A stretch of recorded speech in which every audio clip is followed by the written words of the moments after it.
Irmãos, o capítulo 3 realmente ele fala mais de um assunto, ainda que a gente colocou aqui a chamada de Moisés, porque é como ele é conhecido mesmo, né? Se você vê um título aí, você vai ver que no título vai estar escrito a chamada de Moisés. Mas a gente poder dizer assim, qual outro título daríamos para esse capítulo? Por exemplo, Deus encontra o seu povo. Ou Deus, ele visita o seu povo. A gente poderia colocar até um outro título: Deus visita o seu povo e faz promessas. Então, irmãos, esse capítulo ele é rico, né, na forma, não só em que Moisés ele é chamado, mas na forma em que a gente olha e vê assim, como Deus ele é fiel em tudo o que ele promete. Na verdade, o capítulo 3 não começa no capítulo 3, ele começa no capítulo 2, porque o Moisés, ele sai lá do Egito, ele vai para Midian, e ele casa lá, né, com a Zípora, né? Ele está vivendo lá a vida que, mesmo tanto de tempo de vida que ele viveu no Egito, 40 anos, mas é nesse período aí que no final do capítulo 2, se você ler comigo, no final do versículo 40, do capítulo 2, diz assim, versículo 23, aconteceu depois de muitos dias que, morrendo o rei do Egito, os filhos de Israel suspiraram por causa da servidão e clamaram, e o seu clamor subiu a Deus por causa da sua servidão. E Deus ouviu o seu gemido, e lembrou-se Deus da aliança com Abraão, com Isaque e com Jacó. E viu Deus os filhos de Israel, e atentou Deus para a sua condição. Do jeito que é posto aqui, essa introdução ao capítulo 3, o povo de Deus viu que o faraó morreu, e aí eles começaram a clamar, Deus ouviu aquele clamor, e depois que Deus ouviu aquele clamor, Deus então ele decidiu fazer mais uma interferência na história. Ele vai lá chamar o Moisés e levar o Moisés para o Egito novamente, para tirar o povo dele do Egito. Agora, irmãos, a gente não estaria sendo honesto se a gente dissesse que foi só isso que aconteceu. Não, isso de fato aconteceu.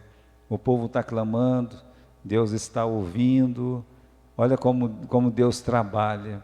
Deus ele tem tudo já feito, ninguém podia nem imaginar que aquela criança que foi salva das águas, a não ser seu pai e sua mãe, entendendo que Deus podia fazer alguma coisa, mas ninguém podia imaginar que aquele menino que saiu lá das águas ia ser criado pelo faraó, mas depois ele ia ser expulso lá do Egito, ou ia sair fugido do Egito, ia desaparecer, ninguém nunca mais ia ouvir falar daquele menino, e Deus trabalhando para que aquele menino fosse o homem que ele queria.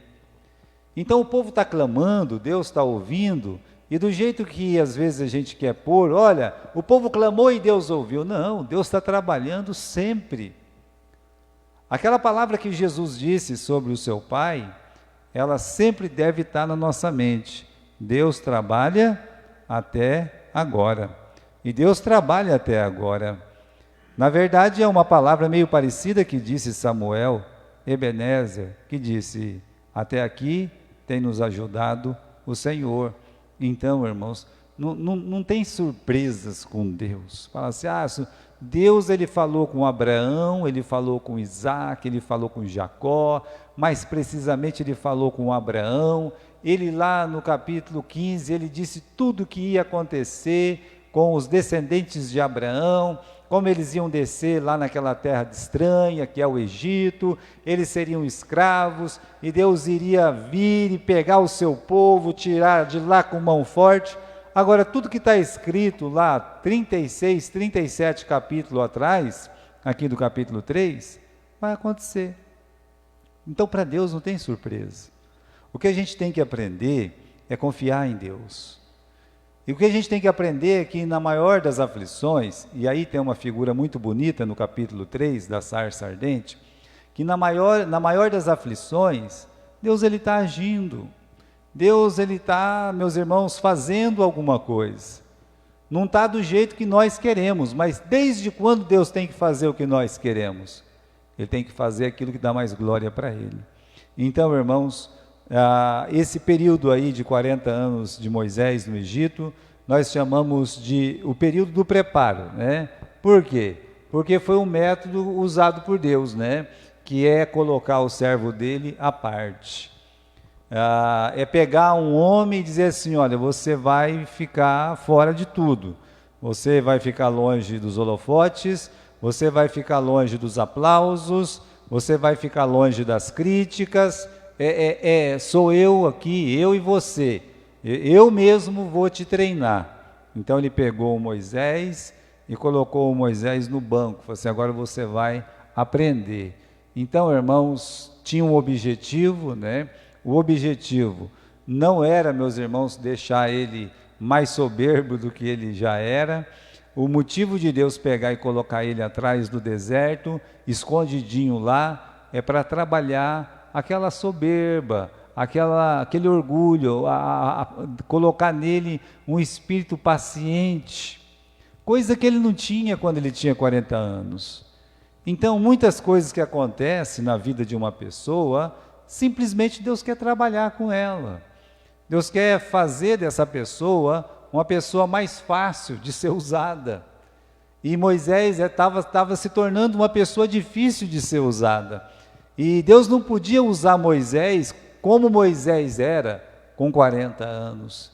Então Deus tinha que quebrantar ele, Deus tinha que humilhar ele, Deus tinha que tirar aquelas vestes dele, Deus tinha que tirar aqueles diplomas da mão dele, Deus tinha que fazer muita coisa para ele se tornar um servo. Agora, se nós queremos servir a Deus, então nós temos que nos despojar de muita coisa para ser servo, porque senão não serve. Essa que é a verdade. Se a gente não, meus irmãos, se tornar um servo, a gente não serve nas mãos de Deus. Não tem jeito. A ferramenta que Deus vai usar é o deserto e as ovelhas. O deserto é muito diferente do palácio, justamente pela privação, né?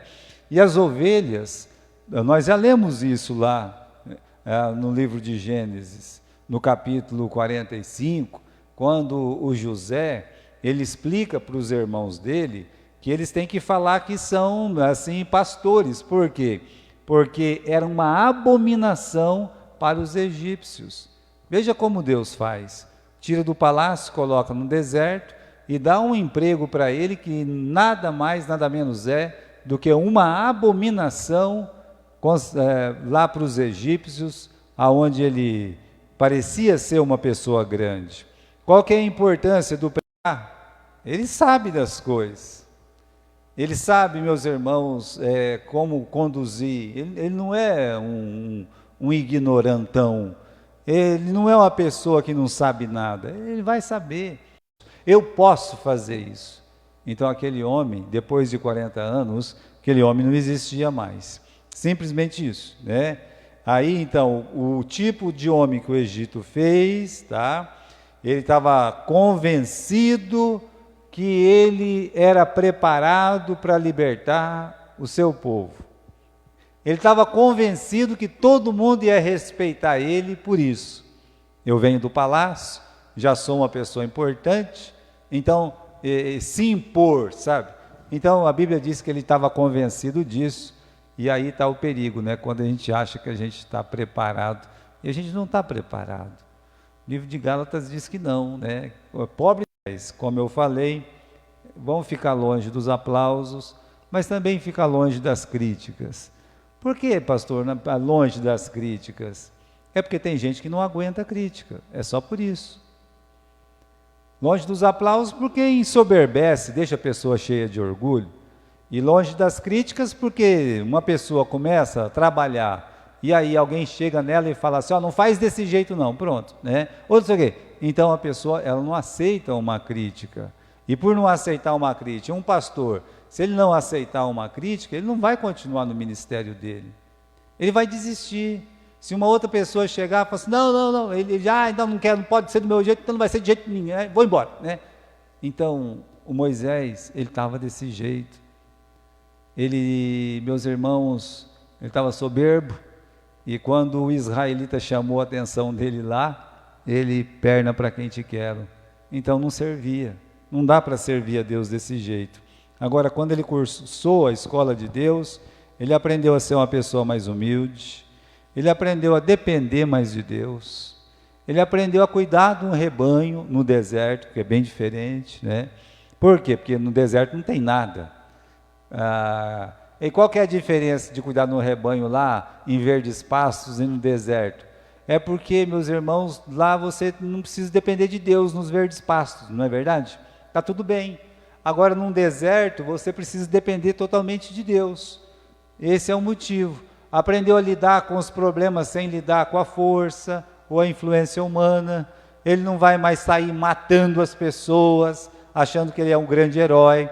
Pelo contrário, vai usar a fé. Aprendeu a não depender dos aplausos. Ah, que legal, matei uma pessoa, agora vou ser reconhecido pelos israelitas. Aprendeu que a censura não mais o desanimaria, como eu falei. Ah, chamou minha atenção, eu vou parar. Não, nada disso, irmãos. Uma pessoa que está na escola de Deus e aprende com Deus, tem uma coisa que ele para de fazer. Vamos aqui voltar para o capítulo 2. Vamos ver uma reação de Moisés aqui, né? Capítulo 2, e versículo, deixa eu achar aqui, né? Capítulo 2 e versículo 12. Olha lá. Olhou para um e outro lado. Uma pessoa que estuda na escola de Deus e que passa pelo que Moisés passou, indo lá para o deserto, ele para de ficar olhando de um lado e para o outro.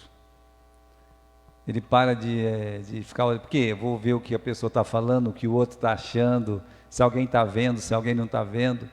Se eu for lá e fizer uma visita, será que alguém vai me aplaudir? Se eu for lá e fizer uma visita, será que alguém vai me xingar? Se eu for lá e fazer alguma coisa para Deus, será que alguém vai bater um tapinha nas minhas costas, agradecer? E se eu for e fizer um monte de coisa para Deus, ninguém nem lembrar de mim? Bom, uma pessoa que estuda na escola de Deus, ele para de olhar para um e para o outro lado. Ele vai olhar para cima, ele vai olhar para Deus. Então essa escola, meus irmãos, que foi esses 40 anos, vamos aqui no capítulo 3, versículo 1, vamos comigo aí. E apacentava Moisés o rebanho de Deus, seu sogro, sacerdote Midian, atrás do deserto, ou seja, ele levou o rebanho atrás do deserto e chegou ao monte de Deus, que é o Horebe. Então, o ensino atrás do deserto visava esvaziar o seu eu, tá? O ensino humano, ele exalta, ele ensoberbece os homens. Mas quem aprende de Deus, ele se esvazia. Essa é a grande diferença de cursar na escola de Deus e na escola dos homens. Na escola dos homens, nós aprendemos, olha, agora nós somos alguém. E na escola de Deus, nós aprendemos que não somos ninguém. Então essa escola foi a grande escola de Moisés. A mesma coisa aconteceu com José.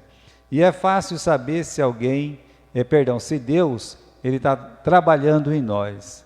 É só ver se você está cheio ou se você está vazio. Se você está inchado de achar que é muita coisa, ou se você está vazio, pronto para receber, assim, as coisas que vêm de Deus. Muito bem, irmãos, o que o Moisés viu atrás do deserto? Capítulo 3, versículo 2. Apareceu-lhe um anjo do Senhor em uma chama de fogo, no meio de uma sarça, quer dizer, uma sarça ardente. E olhou, e eis que a sarça ardia no fogo, e a sarça não se consumia.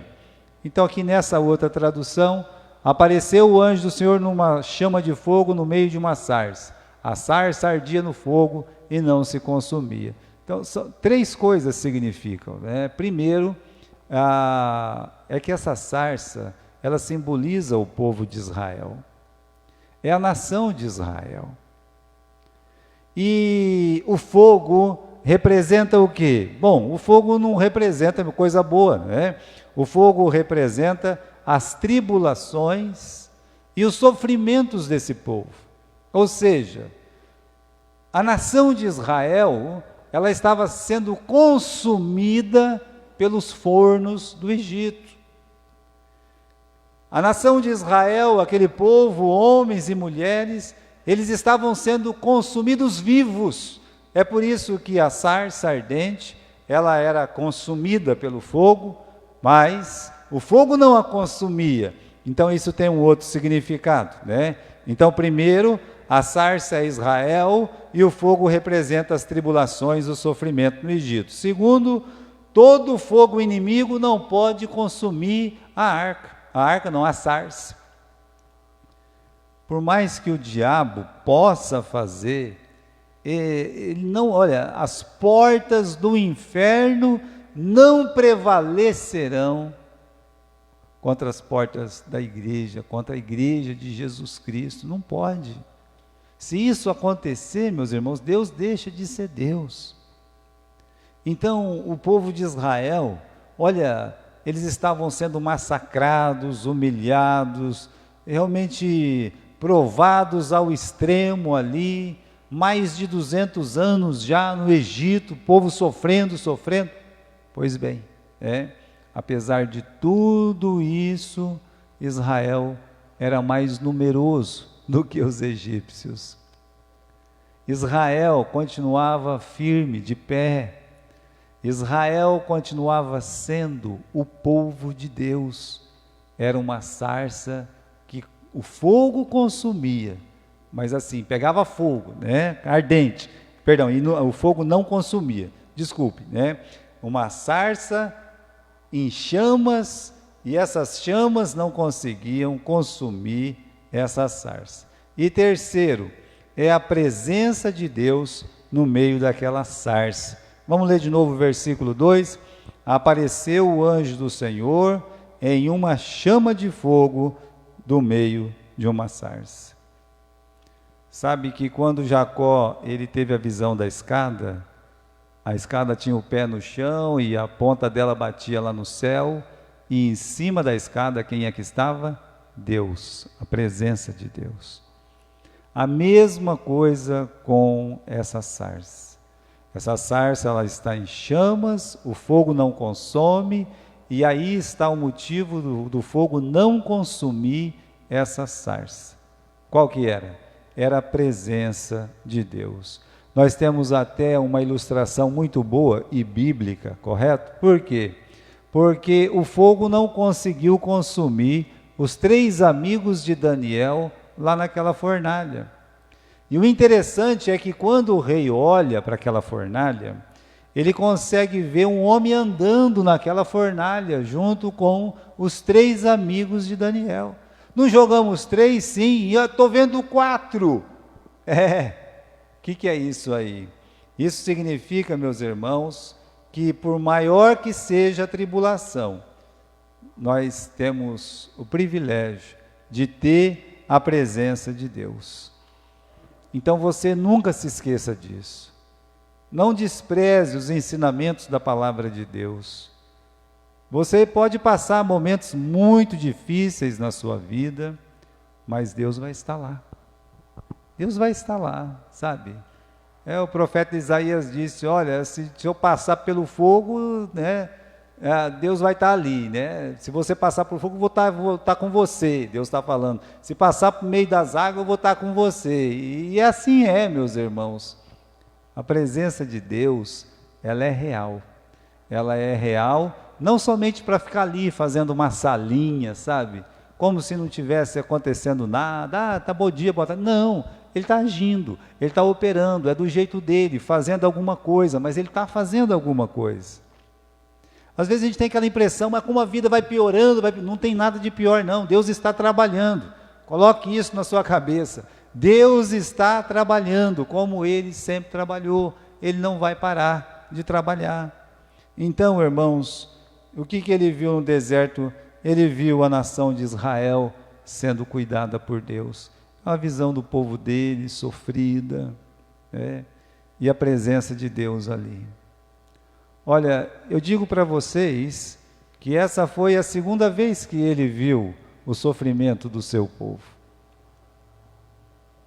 E há uma diferença muito grande da primeira para a segunda, porque na primeira vez, quando ele viu o sofrimento do seu povo, ele ficou com muita pena, ele ficou com muita dó, e ele agiu, porque parecia que Deus não estava fazendo nada. Já que ninguém faz nada, eu faço alguma coisa, eu vou livrar, né? E foi lá e matou o egípcio. Dessa vez ele realmente vê o sofrimento de Israel, e ele pode ver também que Deus está ali, que Deus está presente. Olha, isso é bom para nós quando nós passarmos por um momento difícil, mas é bom também para quando você estiver vendo uma pessoa que você ama, ou um irmão da igreja, quando você vê o sofrimento de um irmão da igreja, você ter essa visão e poder aconselhá-lo e dizer: olha, por maior que seja esse fogo, por maior que seja essa tempestade, por maior que seja, sabe, essas ondas, você lembre-se que Deus está agindo, que Deus está aí. Deus estava no meio daquele fogo, né? Então você nunca vai estar sozinho no meio do fogo, Deus vai estar com você, pode ter certeza disso. Agora temos algumas lições aqui, meus irmãos, que quando ele viu isso, no versículo 3, Moisés disse: agora vou me virar para lá, vou ver o que está acontecendo, é uma visão muito grande, por que essa sarça não se queima? Curioso, né? Agora vou ver o que está acontecendo aqui. Xereta. Versículo 4. E vendo o Senhor que virava para ver, bradou Deus a ele do meio da sarça e disse: Moisés, Moisés, eis-me aqui, Senhor. E disse: não te chegues para cá, tira o sapato de teus pés, porque o lugar em que tu estás é terra santa. Primeira lição: Moisés, eu sou santo.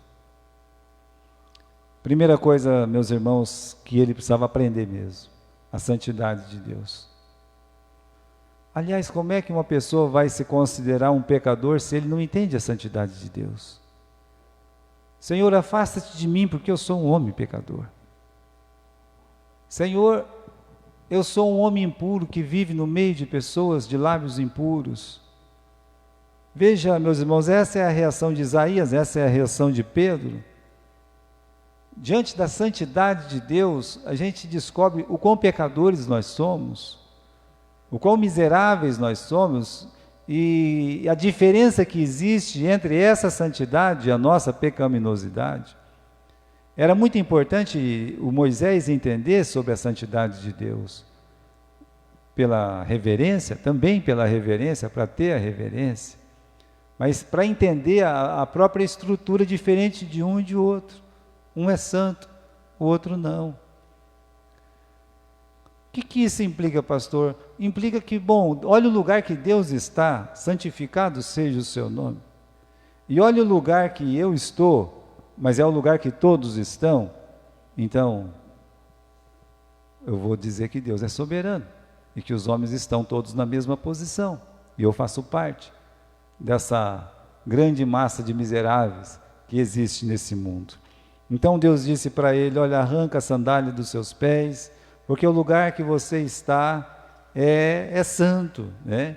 Deus dá uma segunda lição aqui, né, para nós, que ele vai falar com Moisés. Aí no versículo 6, ele diz assim: e disse mais: eu sou o Deus de teu pai, o Deus de Abraão, o Deus de Isaque, o Deus de Jacó. Moisés encobriu o rosto, ele temeu olhar para Deus e disse: eu tenho visto atentamente a aflição do meu povo que está no Egito, e tenho ouvido o seu clamor por causa dos seus exatores, porque eu conheci as suas dores. Você vai ver que esse verbo aqui, eu conheci as suas dores, esse verbo aí, meus irmãos, do jeito que ele é posto no original, é desde o princípio. Deus está dizendo: olha, eu sou o Deus de Abraão, eu sou o Deus de Isaque, eu sou o Deus de Jacó. Eu estou sabendo de tudo, eu sei de tudo, tudo que vocês passaram lá atrás, toda a escravidão, de todos os problemas. Deus faz questão de mencionar os exatores. Aqui no capítulo 3, né, no versículo 7, ele fala exatamente isso, né? Tenho visto atentamente a aflição do meu povo que está no Egito e ouvido o seu clamor por causa dos seus exatores. Eu conheço as suas dores. Então, irmãos, Deus nos encontra. Deus encontra não só o fujão que é o Moisés, mas ele vem de encontro com o seu povo, que é Israel. Ele está dizendo aqui, olha, eu nunca deixei de olhar vocês. Se Israel, com tanta facilidade, se desviava de Deus, mesmo tendo passado por tanta aflição, imagine se não tivesse passado. Porque quando nós passamos por aflição, coisas mudam dentro de nós. É para a gente melhorar, né, humanamente, é para a gente melhorar espiritualmente, é para a gente melhorar fraternalmente. Mas por quanto tempo? Então o Israel de Deus era para estar bem mais amolecido. Deus permitiu, ele falou assim, desde o começo, eu estou vendo tudo isso aí. Ou seja, Deus jamais nos esquece, Deus nunca nos esquece. E mais, meus irmãos, olha o versículo 8, eu acho muito lindo o versículo 8, Deus dizendo para Moisés, eu desci para livrá-lo das mãos dos egípcios, e para fazê-lo subir daquela terra, a uma terra boa, larga, uma terra que mana leite e mel. Então Deus está dizendo, eu vim para livrar, mas não era só para livrar, eu vim para livrar e para abençoar, eu vim para livrar e para tirar eles dessa miséria e colocar eles numa terra que mana leite e mel. Então não é só livramento, não é. Veja, irmãos, uma pessoa está presa num cativeiro lá 40 anos, né? Imagine uma pessoa presa num cativeiro 40 anos, aí a polícia chega e vai lá e tira aquela pessoa do cativeiro, né? E como é que a vida depois de 40 anos, né? Ele não vai ter mais casa, ele não vai ter mais família, ele não vai ter dinheiro, ele não vai ter onde comprar roupa, ele não vai ter nada. Então não é só livrar. Nosso Deus não é aquele Deus que só livra, sabe? Livra e fala, agora se vira, meu amigo, já te tirei do cativeiro, agora é com você. Não, Deus está dizendo, eu vim para livrar e eu vim para abençoar. Eu vou tirar vocês dessa miséria aqui e vou colocar vocês numa terra que mana leite e mel. Aí começa a aparecer, meus irmãos, essa frase, a terra que mana leite e mel. E é para ser assim mesmo, porque para aquela terra manar leite e mel é uma questão de fé. Pode acreditar nisso aí, é uma questão de fé. Então Deus, ele encontra o seu servo fujão, Deus não nos esquece. E aí tem uma outra pergunta, né? O que motiva Deus nos buscar? É importante falar sobre isso, porque o que Israel de Deus mereceu para Deus descer e buscar o seu povo? Segundo nós temos em Deuteronômio 7, 7, 8, não era nada que eles tinham de diferente. Eu queria que vocês abrissem comigo nesse texto, lá no livro de Deuteronômio, capítulo 7 e versículo 7. Deuteronômio, capítulo 7 e versículo 7. Versículo 7 e 8. Né? Então vamos achar aqui. Achei. O Senhor não tomou prazer em vós, nem vos escolheu, porque a vossa multidão era maior do que todos os outros povos, pois vós éreis menos em número do que todos os povos, mas porque o Senhor vos amava, e para guardar o juramento que fizera a seus pais. Então são duas coisas mencionadas aqui, meus irmãos. Primeiro, é o amor de Deus. Segundo, é a promessa de Deus. Bem, a gente tem que considerar a grandeza do amor de Deus e a grandeza da promessa de Deus. Por isso Deus falou para Moisés, Moisés, eu vim e vou te enviar, né? Agora sim ele vai falar isso, versículo 9, agora o clamor dos filhos de Israel é vindo a mim. Vamos voltar lá, tá? No capítulo 3, versículo 9. E eu tenho visto a opressão que os egípcios os oprimem. Vem, pois agora, eu vou te enviar a Faraó, para que tires o meu povo, os filhos de Israel, do Egito. Então, irmãos, se a primeira lição é que Deus era santo, se a segunda lição é que Deus encontra o seu povo, a terceira lição para Moisés aqui é que Deus nos chama. Deus tem um chamado para ele. Olha, Deus chama para ele mesmo, vem cá, né? Versículo 10, vem, pois, agora. Não é só um chamado apenas a ele, mas é um chamado urgente. Vem agora. E é um chamado com propósito. Vem agora porque, versículo 10, porque eu te enviarei a Faraó para que tires o meu povo do Egito. E se você vê, você tem uma chamada muito parecida na salvação, no dia que Jesus se chamou. Vinde a mim. Quando? Agora. O chamado é urgente. O irmão Félix tem aquele livro que ele, cheio de perguntas, vocês sabem, mas o título do livro é Salvação em Cristo. Aí tem uma outra palavrinha, alguém lembra da palavrinha? Urgente. É uma palavra que ele gostava de usar, urgente. Sabe por quê? Porque ele era médico, é por isso. Então ele entende um pouco sobre essa palavra urgente, né? Urgência, sabe? Ou seja, tem que ir agora, não posso esperar.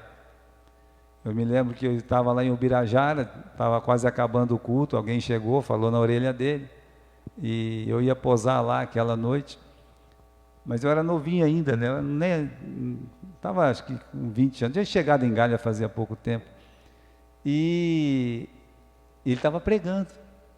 Foram lá e chutaram na orelha dele. Ele falou mais umas 2 palavras, passou a palavra lá e pegou 2 maletinhas. Né? Pegou 2 maletinhas e saiu andando a pé. Eu saí atrás dele.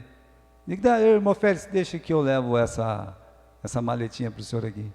Ele era um ressuscitador. Pensa num trem pesado. Me deu aquilo que a minha mão baixou assim, né? É um negócio pesado que só ele, né? E longe. Olha, por que eu fui atrás dele? Estava acostumado a andar com aquele negócio lá. Mas eu perguntei, irmão Félix, o que é isso aqui, né? Isso aqui é um ressuscitador. Esse aqui também é. Mas por que o senhor leva 2? Porque é urgente. Vai que um quebra e as coisas aqui não funcionam do jeito que a gente quer. Irmão, já pensou um médico sair e levar 2 ressuscitadores? Né? É coisa de Félix mesmo, não tem outro, né? É a figura carimbada, mas urgente. Olha, vem agora. Quando Jesus te chamou, não é para você ficar titubeando, não é para você ficar pensando se vai ou não. Uma coisa boa de quem Deus chama de verdade é que ele não fica tropeçando em ideias, não. Ele vai logo erguendo a mão, sabe? Ele fala, eis-me aqui, Senhor, né? Usa-me a mim. E aí, então, é urgente e vamos agora, vamos trabalhar, vamos fazer a obra do Senhor. É que com o tempo, meus irmãos, a gente vai ficando preguiçoso, né? Então, veja só, ele nos chama, e aí Moisés dá essa resposta, e praticamente a gente vai ficando por aqui, nessa resposta de Moisés. Aí capítulo 3 e versículo 11. Então Moisés disse a Deus, quem sou eu que vá a Faraó e tire do Egito os filhos de Israel? E disse, certamente eu serei contigo, e isto te será por sinal de que eu te enviei. Quando houveres tirado este povo do Egito, servireis a Deus neste monte. Bom, Moisés ele fez uma objeção, tá? Porque é a primeira de muitas. Ele se sentiu incapaz. Quem sou eu? De fato, meus irmãos, ele não era ninguém, nós já sabemos disso, tá? Ele era um homem que tentou fazer alguma coisa e fracassou. Então ele poderia dizer assim, eu sou um fracassado, eu fracassei, tentei, fiz o que eu podia, mas não deu certo. Então ele disse: quem sou eu? Um homem fracassado. Mas aí está a resposta de Deus à primeira objeção: eu serei contigo. É como se ele dissesse para Moisés: Moisés, para de olhar para o que você pode fazer e olha para mim. Olha para mim, para o que eu posso fazer. Olha para mim, eu serei contigo. Então, irmãos, Moisés deveria olhar para quem Deus era e não para quem ele era. E isso é importante na nossa vida também, em todas as situações. Devemos olhar para quem? Para Deus, não para nós. Se olhar para... E, meus irmãos, ele já tinha parado de olhar para um e outro lado, mas agora ele tinha que parar de olhar para dentro também, para esse trauma, sabe? Para essa incapacidade que ele colocou na cabeça dele. E aí Deus fala: não, você tem que olhar para mim. E quando nós olhamos para Deus, tudo muda. Porque Ele é fiel. Tudo muda porque é Ele que vai decidir o quanto Ele vai nos usar, como Ele vai nos usar, quando. Meus irmãos, é com Ele, não é com o homem. É engraçado que Deus disse: olha, eu vou te usar para tirar o meu povo do Egito. Mas não foi Moisés que colocou o povo em Canaã, mas que usou Moisés para tirar o povo do Egito, isso Deus fez. Uma outra coisa está aqui no versículo 12, é essa promessa que aparece. Olha, quando você tiver tirado o povo, você vai ter um sinal. Qual que é o sinal? Já que tem tanta gente que gosta de sinal, o sinal é que você vai me adorar aqui nesse monte, com eles. É um sinal esquisito, né? Porque para ele não é nem sinal, se eu conseguir tirar eles de lá, é claro que eu vou vir aqui para o Monte Horebe, né? É caminho para Canaã, pelo deserto, então é claro, é óbvio, né? Que vou passar por aqui, dou uma paradinha aqui, mas o problema não é dar a paradinha aqui, o problema é tirar o povo de lá, Deus. Eu quero um sinal para que o Senhor me confirme que eu vou tirar o povo de lá. E Deus dá um sinal tudo esquisito desse. O sinal: não, você vai vir aqui, vai me adorar aqui. Isso aconteceu. É ali no Monte Horebe que ele recebeu os 10 mandamentos e a nação foi teoricamente organizada. Mas, irmãos, é uma questão de fé, né? Deus não deu um grande sinal para ele, não, né? Mas acabou dando depois. De tanto que Moisés ficou resmungando, que Deus acabou dando, tá? No versículo 13, então disse Moisés a Deus: eis que quando eu for aos filhos de Israel, ele disser: o Deus de vossos pais me enviou a vós, e eles me disserem: qual que é o seu nome? O que eu vou dizer? Aqui ele fala assim: mas eu vou lá, eu não sei nem o teu nome, eles também não sabem, o que eu vou dizer para eles? Qual é o seu nome? Meus irmãos, aqui a resposta mais bela mesmo, no versículo 14, é uma palavra muito usada no Novo Testamento, né? E disse Deus a Moisés: eu sou o que sou. E disse mais: assim dirás aos filhos de Israel: eu sou, me enviou a vós. E Deus disse mais a Moisés: assim dirás aos filhos de Israel: o Senhor, Deus de vossos pais, o Deus de Abraão, o Deus de Isaque, o Deus de Jacó, me enviou a vós. Este é o meu nome eternamente, e este é meu memorial de geração em geração. Eu sou. Tudo que nós precisamos saber é o que Deus é. Bem, meus irmãos, o Abraão conhecia Deus como Deus Altíssimo, correto? Porque vem lá de Noé, vem de Enoque, vem de Abel, o Deus Altíssimo, Criador dos céus e da terra. É bem prático para quem só tem até o capítulo 10 no livro de Gênesis. O Isaac tinha um pouco mais, porque agora ele tem a história do pai dele, e o Jacó também. Mas especialmente, meus irmãos, para Isaac e depois para Jacó, num grau mais decisivo, Deus ele diz para Jacó: eu sou o Deus do teu pai, Abraão e Isaque. Sempre esse eu sou vai aparecendo. Agora Moisés quer saber o nome de Deus. Deus tem um nome maravilhoso. Está lá. Que nome maravilhoso é esse que Deus tem? Tá? Pode passar mais um, acho que... Aí, esse nome maravilhoso de Deus, o Manoá lá, o pai do Sansão, diga o teu nome para a gente poder te adorar, né? Aí ele disse, por que você está perguntando o meu nome? Ele falou a mesma coisa para Jacó no Val do Jaboque. Por que você quer saber meu nome? O meu nome, ele é maravilhoso. Você sabe por que o nome de Deus é maravilhoso? Ah, pastor, porque a gente não pode nem recitar ele, a gente não pode nem falar. Não. Ele é maravilhoso porque, meus irmãos, ele é o Deus de Abraão, ele é o Deus de Isaque, ele é o Deus de Jacó. E você sabe o que ele fez com Abraão, com Isaque, com Jacó? Você sabe o que ele fez com Judá? Você sabe o que ele fez com José? E você pode dizer, esse é Deus, esse é o grande Deus. Então eu sou o que sou e é o que eu sou. Aqui no capítulo 14, versículo 14, eu sou o que sou, disse mais.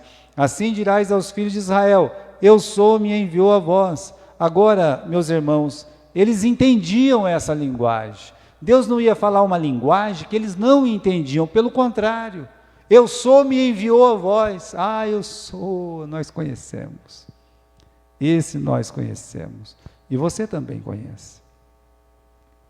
Quando eu me converti, não tinha uma Bíblia. E aí então, aquela campanha missionária de 1983, feita lá na minha cidade, eles distribuíam um livrinho chamado João e Romanos. Só tinha o Evangelho de João e o livro de Romanos. E aí o que aconteceu? Me converti e fui lendo o livro de João e o livro de Romanos.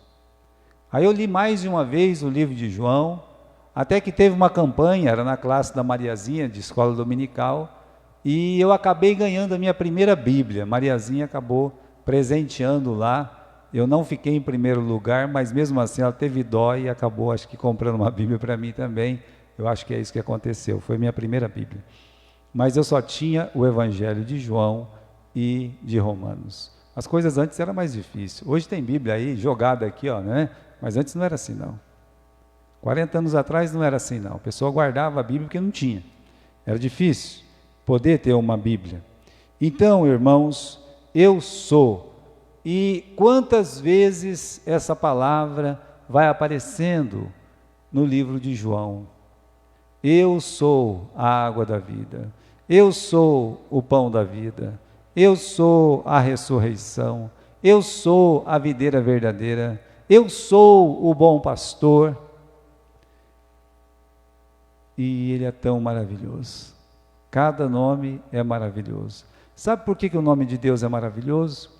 Porque ele vem em encontro de nossa necessidade. Cada necessidade que nós temos, esse nome, ele supre. Veja só, se nós estamos diante da morte, ele diz o quê? Eu sou a ressurreição e a vida. Quer um consolo maior do que esse? Quer uma esperança maior do que essa? Quer uma alegria maior do que saber que diante da coisa mais temida pelos homens, que é a morte, você pode ouvir, eu sou a ressurreição e a vida, como Marta e Maria ouviram. Se estamos atormentados, ele é a nossa paz. Se vivemos em trevas, ele é a nossa luz. Se vivemos na mentira, ele é a verdade. Se estamos perdidos, ele é o caminho. Se estamos carentes, sozinhos, desamparados, ele é o pastor. É por isso que o nome dele é maravilhoso. É porque supre a nossa necessidade. Então, irmão, não esqueça disso. Você tem um pai maravilhoso. Seu nome é... A gente devia voltar a cantar esses hinos, não é verdade? Devia voltar.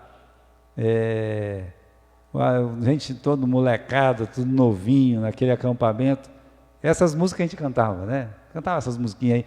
e são inesquecíveis. Seu nome é maravilhoso. Seu nome é Príncipe da Paz. E por aí vai.